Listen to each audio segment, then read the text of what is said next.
પ્રકાશ સંશ્લેષણ ક્યાં થાય છે? પ્રકાશ સંશ્લેષણની પ્રક્રિયા વનસ્પતિના લીલા અંગોમાં જ થાય છે. તેમાં મુખ્યત્વે પર્ણો છે. પર્ણમાં પણ તેના મધ્ય પર્ણમાં રહેલી હરિતકણોત્તક પેશીમાં આ ક્રિયા થાય છે.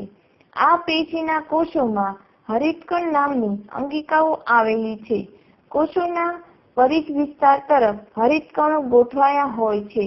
તેથી વાયુઓના પ્રસરણમાં સરળતા રહે છે. આપણે હરિતકણની રચના અગાઉ શીખેલા છીએ.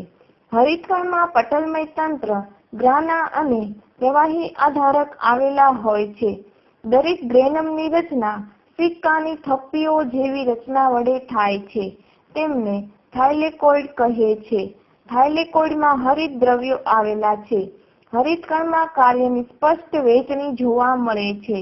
પટલમય તંત્ર પ્રકાશ શક્તિનું શોષણ કરી એટીપી અને NADPH નું સંશ્લેષણ કરવા જવાબદાર છે, જેને પ્રકાશ પ્રક્રિયા કહે છે.